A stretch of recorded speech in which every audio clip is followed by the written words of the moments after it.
Bismillah, alhamdulillah, wassalatu wassalamu ala rasulillah, amma ba'd. Assalamualaikum warahmatullahi wabarakatuh.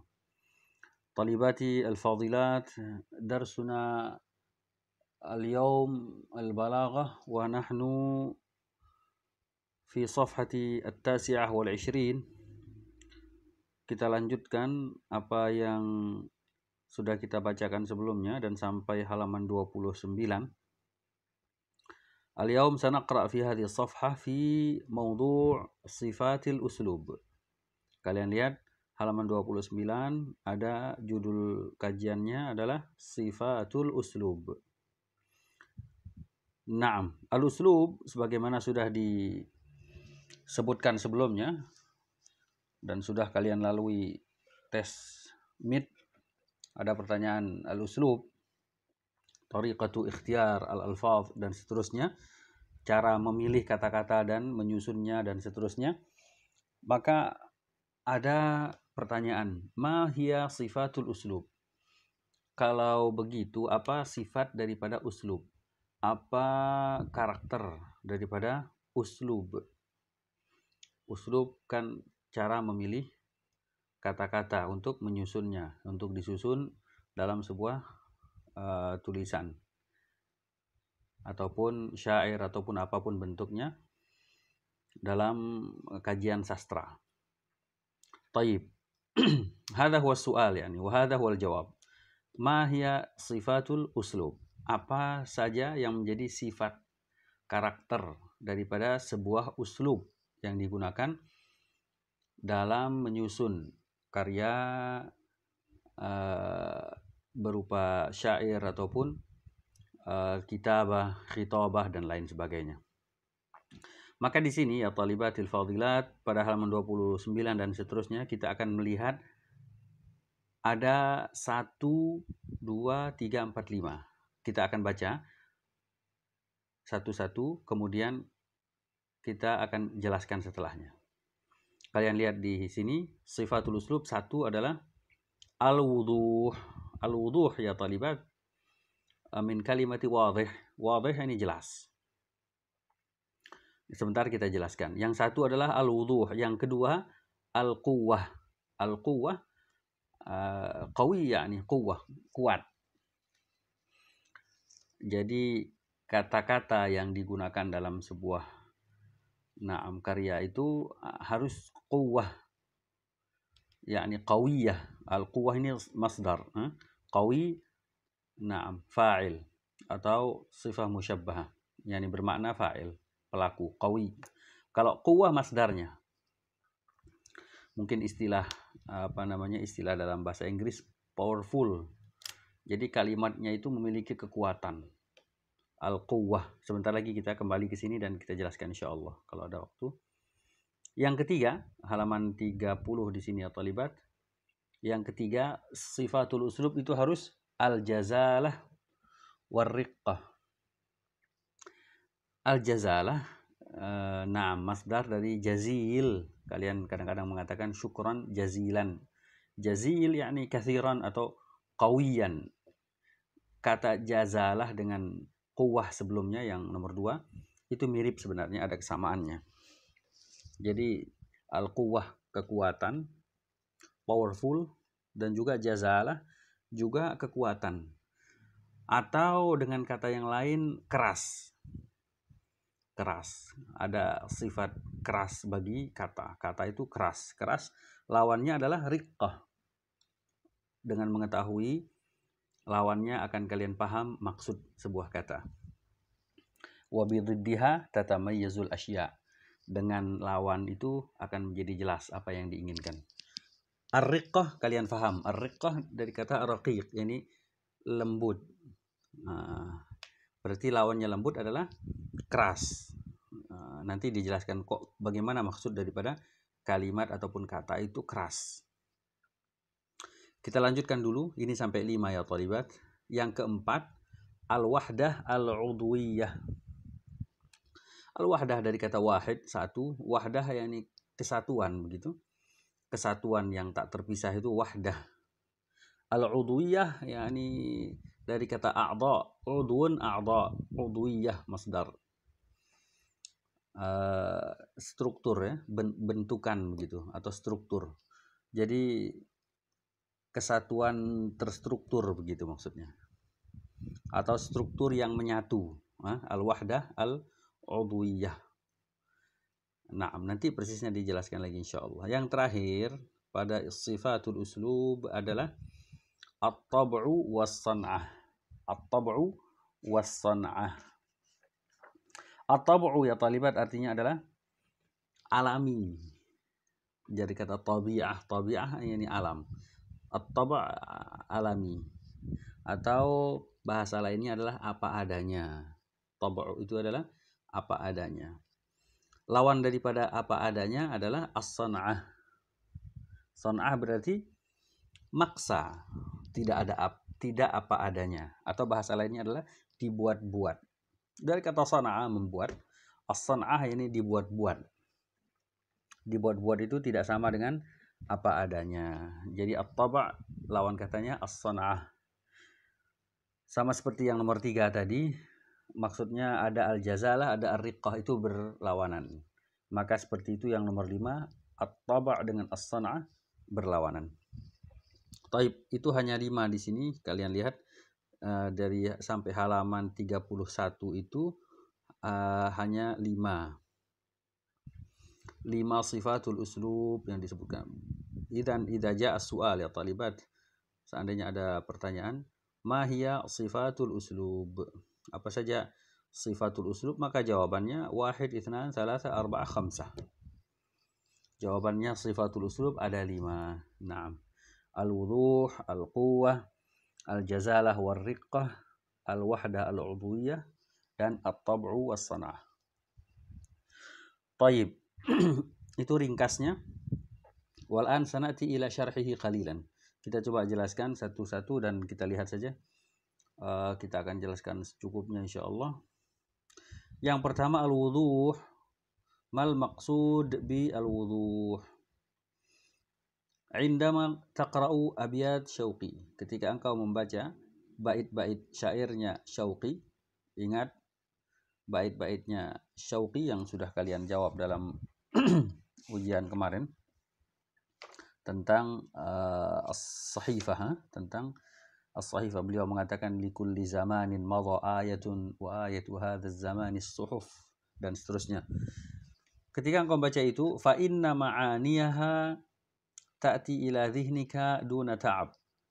Maka engkau dapati makna-maknanya datang kepada akalmu, maksudnya dapat engkau pahami, duna ta'ab, tanpa berletih, maksudnya tidak sulit, mudah dipahami. Faqad wuffiqa asy-sya'ir fi ikhtiyari alfadhihi. Sungguh sang penyair, asy-sya'ir artinya ya talibat, penyair. Syair itu bentuknya fa'il. Tapi dalam bahasa Indonesia kan syair kita bilang. Kalau bahasa Arabnya syair, bahasa Indonesia itu adalah syi'r. Syi'r artinya syair. Tapi kalau syair artinya penyair. Faqad wuffiqa asy-sya'ir, maka sang penyair telah diberi taufik. Wuffiq yang diberi taufik maksudnya dimudahkan begitu. Fi ikhtiyari alfadhihi, dalam memilih kata-kata dalam penyusunan bait-baitnya tadi. Wa jumalihi, dan kalimat-kalimatnya. Litadulla ala al-ma'na alladhi aradahu, untuk menunjukkan maksud yang diinginkannya. Fi suhulatin wuduh, dalam atau dengan bentuk yang mudah dan jelas. Jadi kejelasan ya talibat. Yang pertama, uslub dalam penyusunan syair seperti ini harus wadih, harus wuduh, jelas, maknanya jelas. Kita lanjutkan. Wa yutlabu wuduhul uslubi ghaliban fi nususil ilmiyah. Dan kejelasan uslub biasanya, ghaliban artinya biasanya. Biasanya diminta. Nah, yutlab artinya diminta. Itu biasanya diminta atau dibutuhkan begitu maksudnya, atau digunakan fin nusus al-ilmiyah, pada teks-teks begitu yang ilmiah, artinya pada tulisan-tulisan yang ilmiah. kan nahwi was sarf wat tarikh wal jugrafia, seperti kajian nahu dan juga saraf dan juga tarikh, yang sejarah, wal jugrafia dan geografi. Artinya pembahasan nahu, pembahasan saraf, pembahasan sejarah dan geografi itu biasanya menggunakan uslub yang apa namanya, yang wadih, yang jelas. Karena memang nahu sendiri aturan bahasa, saraf juga sama, bahasa tarikh, sejarah juga menggunakan bahasa yang jelas, geografi dan seterusnya. Atau kita bisa sebutkan bahwa kalimat yang wuduh ini pada momen yang resmi begitu, menggunakan kalimat yang wuduh. Ya, dalam bahasa Indonesia saja misalnya kita katakan dalam konteks resmi kita menggunakan bahasa Indonesia yang benar dan baik dan benar begitu. Begitulah dalam bahasa Arab. Artinya penggunaan ini pada konteks yang resmi seperti itu. Kan kita tahu berbeda, bahasa Indonesia saja berbeda kan. Kalau dalam bahasa, misalnya dalam bahasa Indonesia ketika berbicara seperti biasa kita akan mengatakan enggak misalnya, atau enggak. Tapi kalau bahasa resminya tidak misalnya. Tapi sama-sama kita pahami antara enggak dan tidak. Tapi tidak digunakan ketika resmi misalnya. Hada misal faqat. طيب إذن الوضوح واضح يكون أو تكون الكلمة واضحة المعنى. Itu yang pertama ya talibat, uslub, sifatul uslub yang pertama al-wuduh. Yang kedua al-quwwah. Al-quwwah tadi kita katakan kuat. Kata-kata yang dipilih itu harus yang kuat. Anak tadi Allahul musta'an.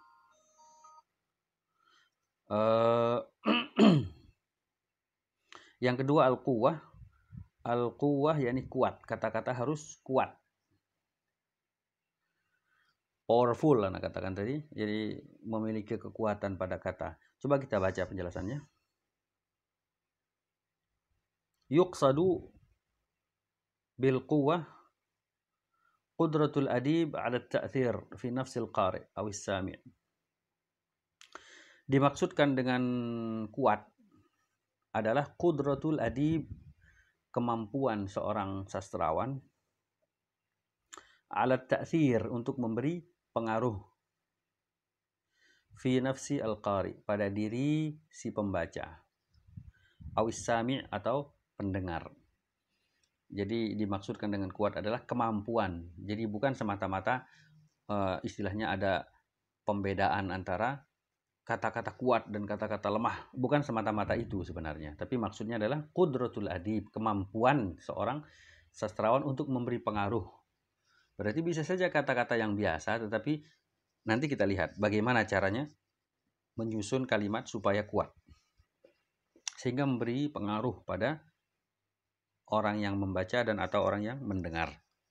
Bihaitsu, yang mana takunu alfadhuhu wa ma'anihi allati yastakhdimuha qadiratan 'ala at-ta'bir 'an afkarihi wa masyairihi. Bihaitsu, yang mana takunu alfadhuhu, ketika lafal-lafalnya, ini kata-kata yang digunakannya, wa ma'anihi, dan maksudnya, allati yastakhdimuha, yang dia gunakan, qadiratan 'ala at-ta'bir, mampu menjelaskan, an afkarihi wa masyairih, tentang ide-idenya dan juga perasaan-perasaannya. Ide, afkar, pikiran, ide. Wa masyairih, dan juga perasaan-perasaannya. Fi 'atifatin shadiqah, dalam ungkapan rasa yang jujur atau yang benar. Naam.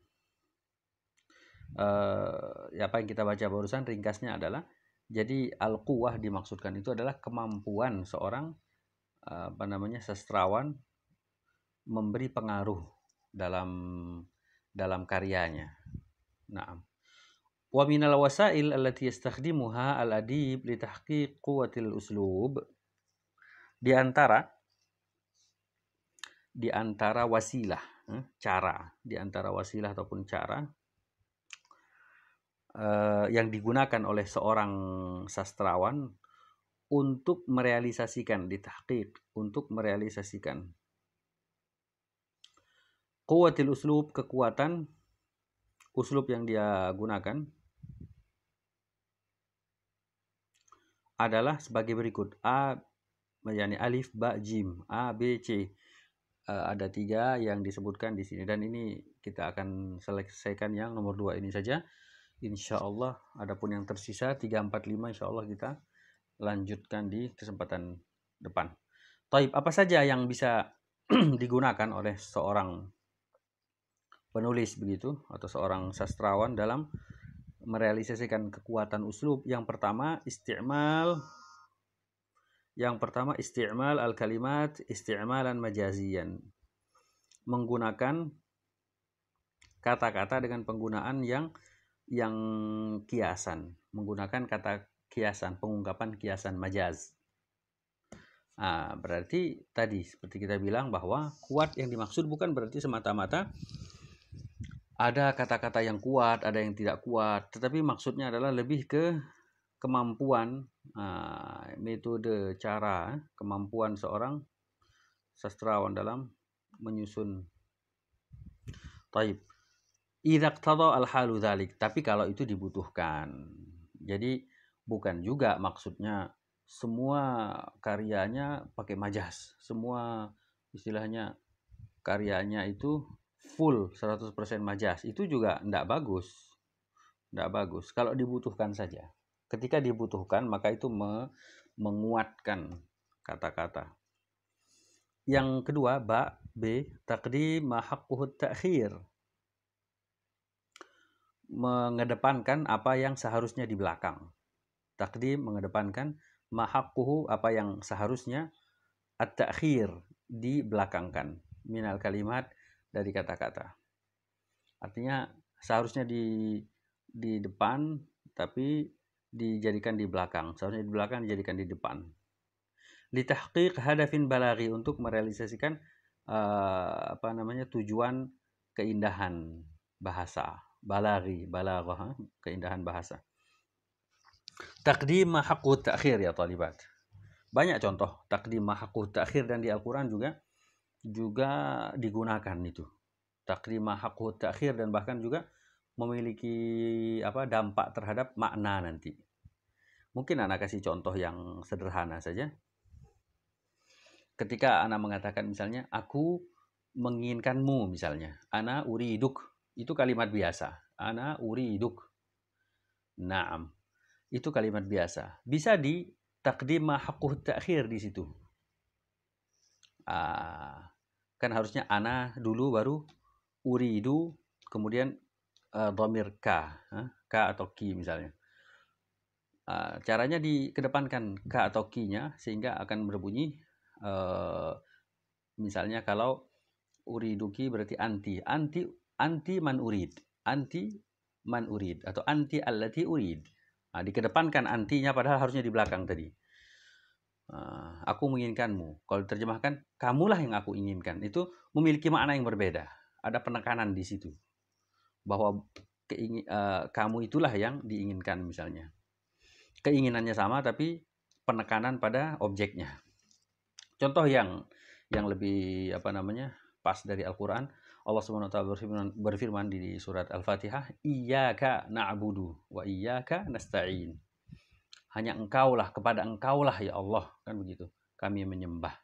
Kan asli kalimatnya na'buduka, kami menyembahmu. Itu kalimat biasa. Tapi kalau iyyaka na'bud, hanya engkau yang kami sembah, berarti tidak ada yang lain. Tapi kalau na'buduka, kami menyembahmu, ada indikasi bahwa menyembah yang lain juga.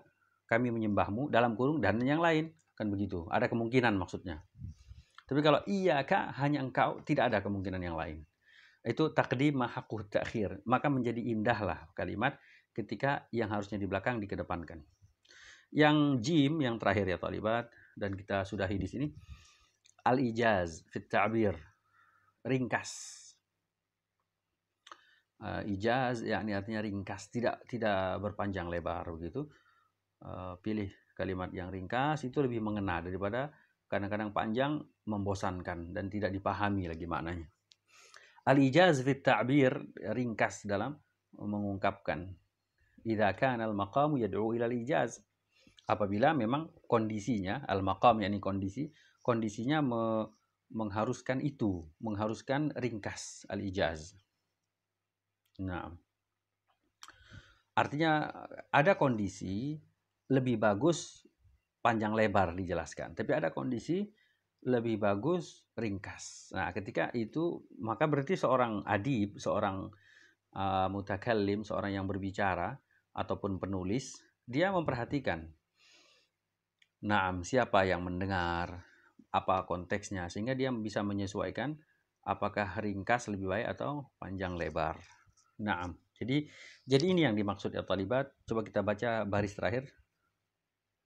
Fa idza khalafa an-nassul adabiyyu hadhil usus ibta'ada 'anil quwwah wa mala ila dha'f. Fa idza khalafa, apabila tidak sama, menyelisihi an-nassul adabi, sebuah teks sastra, apabila menyelisihi hadhil usus, yakni pondasi-pondasi ini, maksudnya yang tiga ini maksudnya, ibta'ada 'anil quwwah, maka dia akan jauh dari kuat, berarti akan lemah. Wa mala, dan dia akan condong, mala yamilu, condong, ila ad-dha'f, ke lemahan. Apabila sebuah teks sastra menyelisihi dasar-dasar ini, maka dia akan jauh dari kata kuat, tapi justru dia akan menjadi lemah. Naam. Hadha huwal maqsud min sifatul usulub ats-tsaniyah al-quwwah ya talibat. Jadi quwwah, sekali lagi maksud daripada al-quwwah adalah kemampuan seorang sastrawan untuk memberi pengaruh. Naam. Dan bagaimana cara dia memberi pengaruh supaya kuat? Di antaranya dengan 3 cara, yaitu menggunakan majas dalam kalimat. Menggunakan majas. Majas ini bahasa kiasan. Naam. Sering kita sebutkan, misalnya aku melihat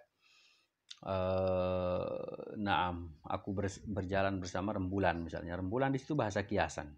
Padahal yang di sampingnya manusia, tapi dia memujinya maksudnya. Dan seterusnya. Itu akan lebih kuat kalimatnya. Dan yang kedua adalah mengedepankan apa yang seharusnya di belakang.